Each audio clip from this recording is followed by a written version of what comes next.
Good morning, dear student. I Bola Shankar Singh, your Hindi teacher. Now I will teach you lesson 6 अनेक मुखी गंगा। सुप्रभातम, मैं बोला शंकर सिंह, आपका हिंदी अध्यापक। मैं आज आपको हिंदी कावेरी पाठ्य पुस्तक की कक्षा 7 के लिए पाठ 6 अनेक मुखी गंगा का अध्यापन कराऊंगा। आप लोग ध्यानपूर्वक उसे सुनिए।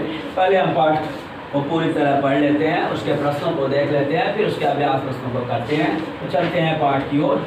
पाठ क्या है? इसके पहले का बहुत ही रोचक पाठ था। फिर इसके बाद हम थीम पर्यावरण, कला एवं संस्कृति, देश, ये संबंधित अनेक मुखी गंगा है।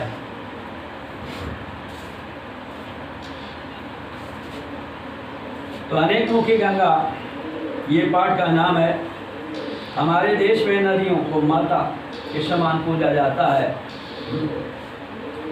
और परंतु वास्तव में देखा जाए तो नदियाँ माता के समान नहीं, माता होती ही वे अपनी मानव संतान को जल रूपी दूध ही नहीं देती, अभी तो उनकी फसलों को सींच कर पकाकर उनके लिए भोजन आदि की भी व्यवस्था करती है।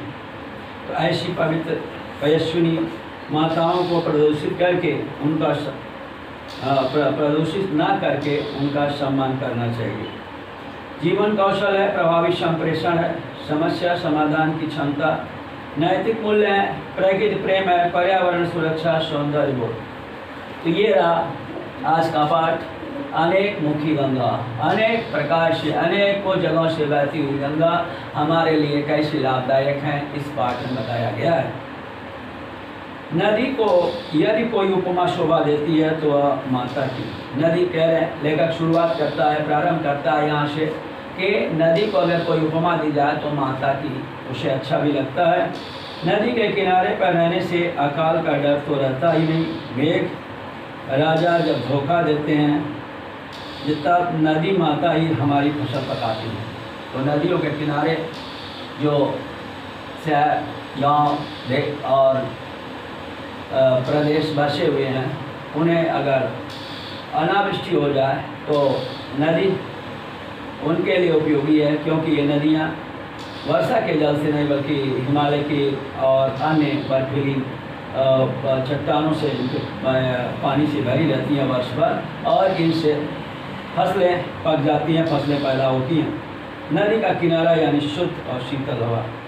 नदी के किनारे कितनी सुंदर स्वच्छ शीतल हवा, शीतल मन सुगंध कौन बहती है। नदी के किनारे घूमते जाएं तो प्रकृति के मातृवात्सल्य के अखंड प्रवाह का दर्शन होता है।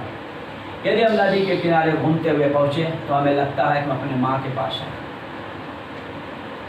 नदी बड़ी हो और उसका प्रवाह धीर गंभीर हो, उसके किनारे पर रहने वालों की संपन्नता उस नदी पर निर्भर करती है। सचमुच नदी जन समाज की माता है। जहाँ पे नदियाँ हैं वहाँ पर संपन्नता भी देखी जाती है। वास्तव में नदी ही माता है, ऐसा इस पैरा में, इस अनुच्छेद में कहा गया है। नदी के किनारे बसे हुए शहर की गली गली में घूमते समय एक आध कोने में नदी का दर्शन हो जाए तो हमें कितना आनंद होता है। तो शहर जो नदियों किनारे बसे हैं, बनारस, इलाहाबाद इत्यादि, यदि हम गली गली घूमते हुए किसी कोने पर अगर हम नदी का दर्शन कर लें, कितना आनंद, कितना उल्लास होता है। शहर का वह गंदा वायुमंडल जहाँ और कहाँ नदी का वह प्रसन्न दर्शन, दोनों के बीच का अंतर अविलंब मालूम हो जाता है। तुरंत मालूम हो जाता है कितना गंदा वातावरण, प्रदूषित हवा शहर की है।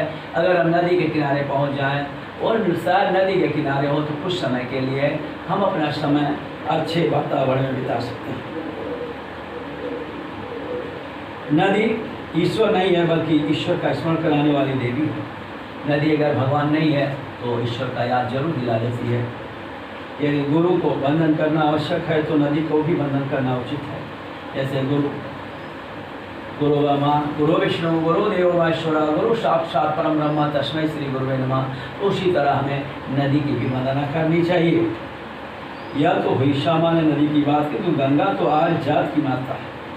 सामान्य नदियों की बात कहने के बाद लेखक अब विशेष नदी गंगा की ओर आता है। आर्यों के बड़े बड़े साम्राज्य इसी नदी के तट पर स्थापित हुए। पूर्वांचल देश का अंग बंगाल देशों के साथ गंगा ने ही संयोग किया है।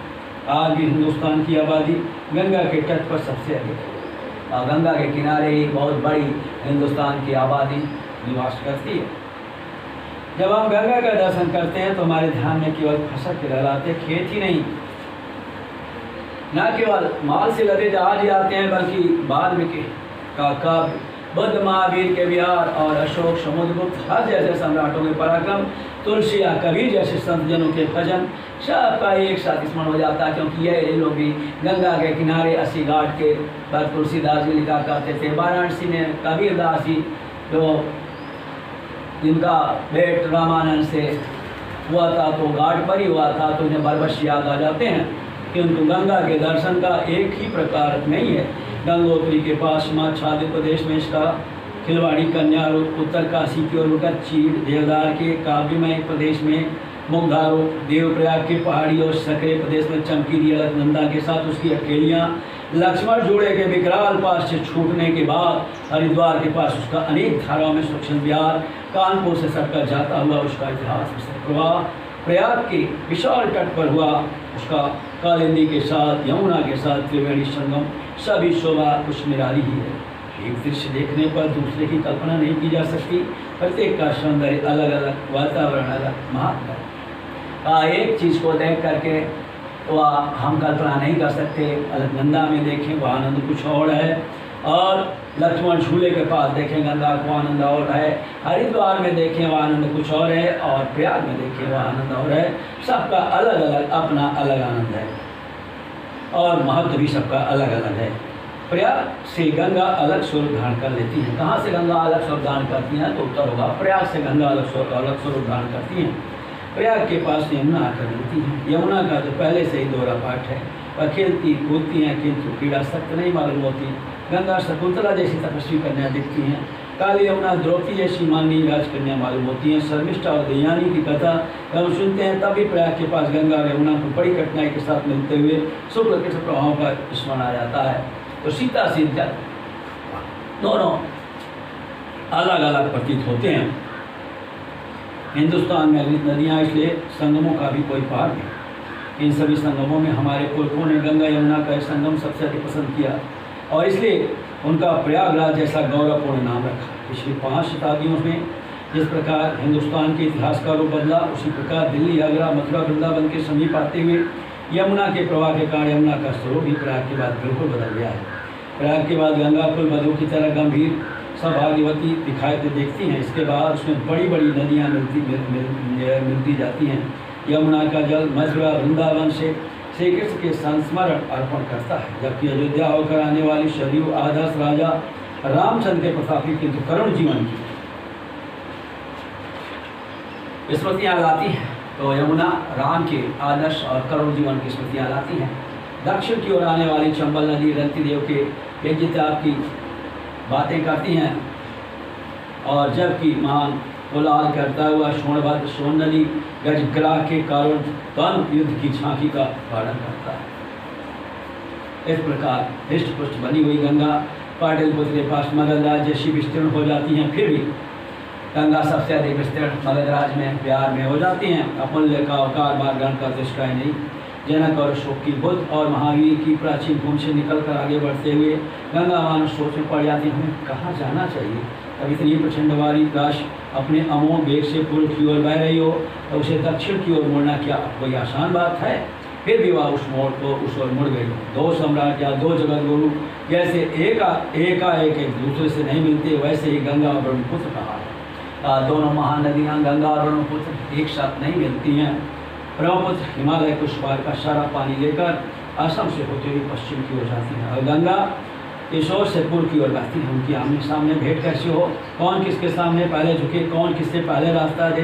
अंत में दोनों ने तय किया दोनों का दर्शन ध्यान कर सरस्वती के दर्शन के लिए जाना चाहिए। भक्ति नम्र होकर जाते जाते वहाँ संभव हो रास्ते में एक दूसरे से मिल लेना चाहिए।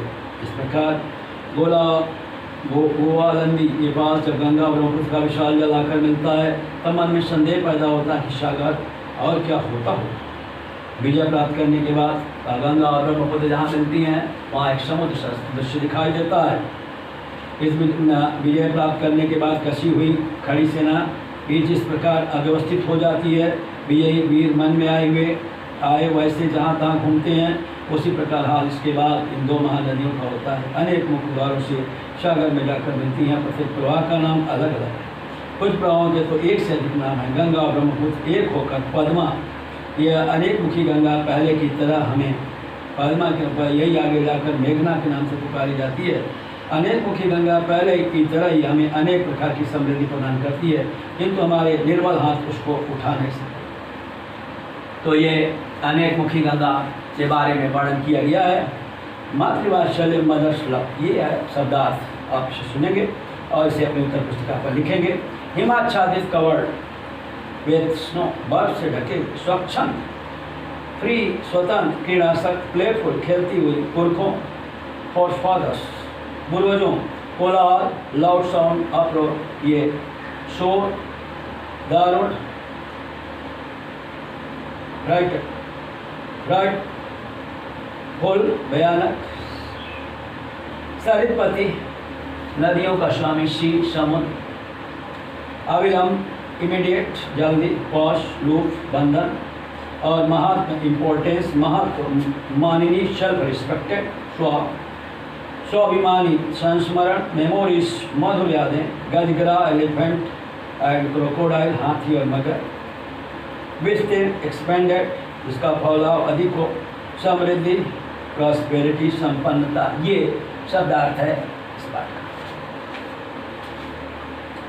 आगे पाठ की समझ, अभ्यास प्रश्नों को हम देखते हैं।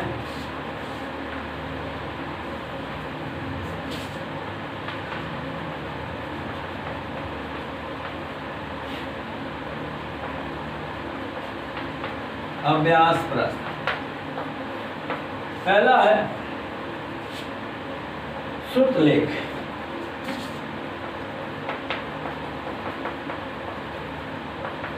सुन करके लिखना है श्रुतलेख। तो हम सुन लेते हैं और सुन करके उसे आपको लिखना है। तो आप लोग सुनिए। संपन्नता, वाल्मीकि, हिमाच्छादित, मुग्धारूप, स्वच्छंद, महात्म, क्रीड़ासक्त, स्मृतियाँ, ब्रह्मपुत्र, दाक्षिणी, समृद्धि, ये कुछ शब्द हैं जिसे श्रुतलेख सुन करके लिखना है और उसकी वर्तनी सही होनी चाहिए। दूसरा प्रश्न ओरल क्वेश्चन है, मौखिक प्रश्न। मौखिक प्रश्न है लेकिन आपको इसे उत्तर पुस्तिका में लिखना है। मौखिक प्रश्न बहुत ही अच्छे प्रश्न हैं। और अगर आप पाठ पढ़े होंगे, प्रयाग के बाद गंगा कैसी दिखती है, ये पहला प्रश्न है कि प्रयाग के बाद गंगा कैसी दिखती है।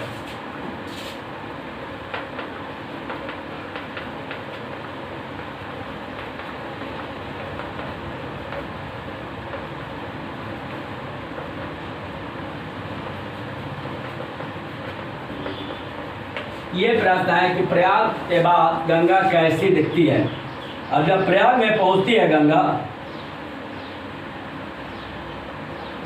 गंगा कुलवधू की तरह गंभीर और सौभाग्यवती दिखती है।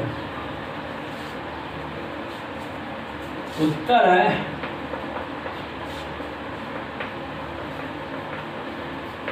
प्रयाग के बाद गंगा कुलवधू या सौभाग्यवती दिखती है।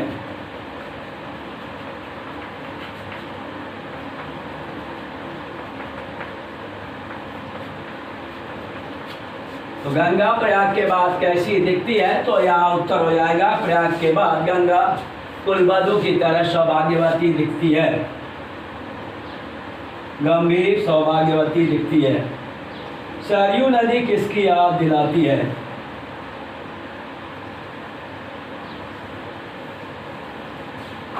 सरयू नदी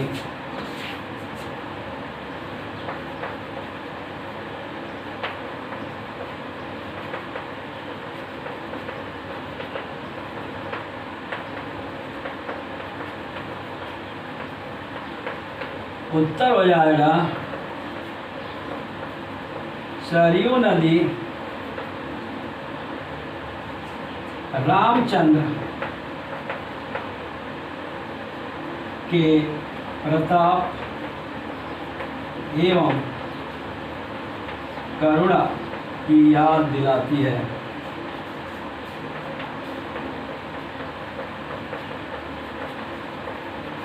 सरयू नदी भगवान राम के प्रताप और करुणा की याद दिलाती है। सरयू नदी के बाद आता है गा प्रश्न, नदी को कौन सी उपमा शोभा देती है?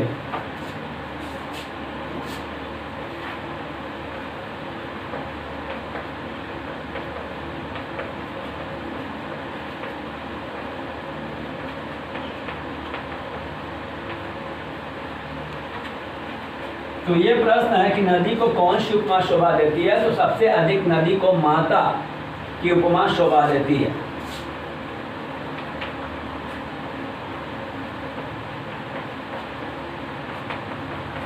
माता की उपमा सबसे अधिक शोभा देती है।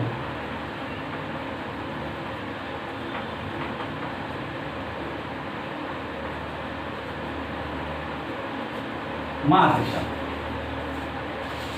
ब्रह्मपुत्र कहाँ से होती हुई कहाँ तक आती है?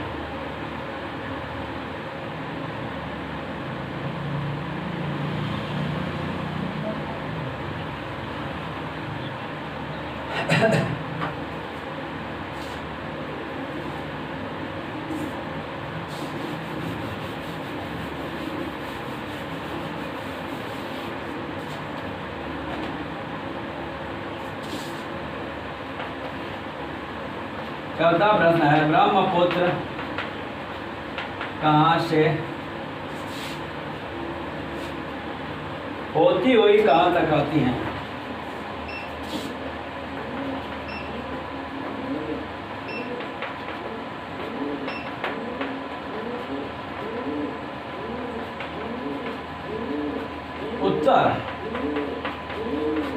उत्तर हो जाएगा कि ब्रह्मपुत्र हिमालय के उस पार का सारा पानी लेकर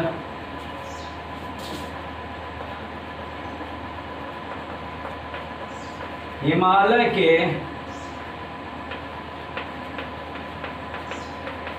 उस पार से सारा पानी लेकर पश्चिम असम से होती हुई पश्चिम की ओर आती हैं।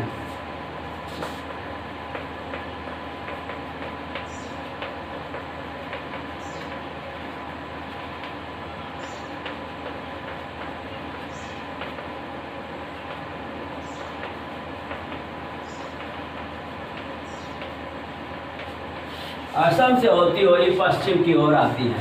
तो ये रहा ब्रह्मपुत्र कहाँ से होती हुई, ब्रह्मपुत्र कहाँ से होती हुई कहाँ तक आती है? तो उत्तर हो जाएगा ब्रह्मपुत्र हिमालय के उस पार से सारा पानी लेकर असम से होती हुई पश्चिम की ओर आती है। तो ये ओरल प्रश्न के उत्तर, मौखिक प्रश्नों के उत्तर।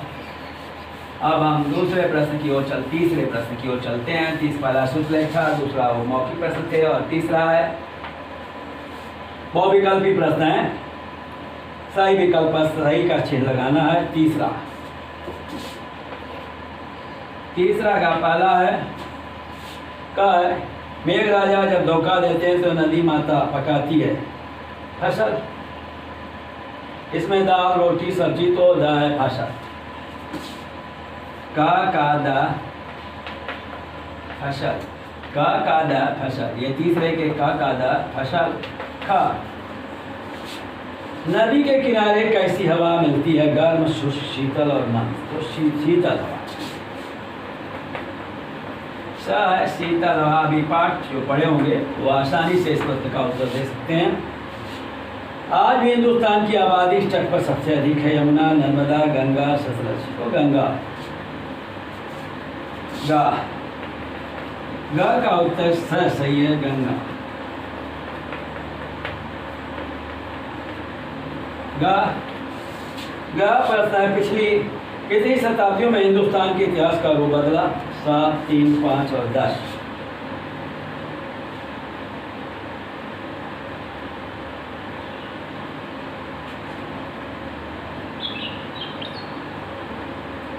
तो पिछली कितनी शताब्दी में हिंदुस्तान का इतिहास बदला है?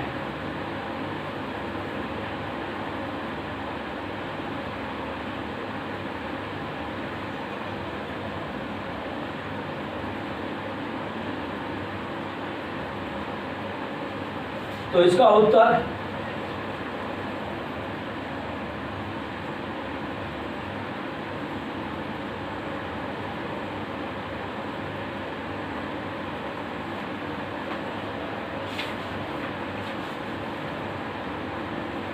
पिछली कितनी शताब्दियों से 7, 3, 5 और 10, तो लगभग 3 शताब्दियों से हिंदुस्तान का रूप बदला है।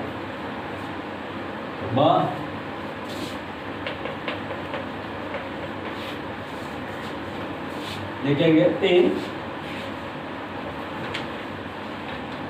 और गंगा और ब्रह्मपुत्र एक होकर के नाम धारण करती हैं, तो पद्मा, गंगा और ब्रह्मपुत्र एक होकर के पद्मा का नाम धारण करती हैं, और उत्तर इसका हो जाएगा अंगा का ब पद्मा।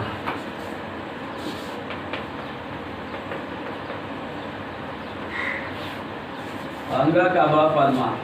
तो ये प्रश्न यहीं पर समाप्त होता है। अब आगे शेष अगले दिन लिखित प्रश्नों का हम उत्तर देंगे।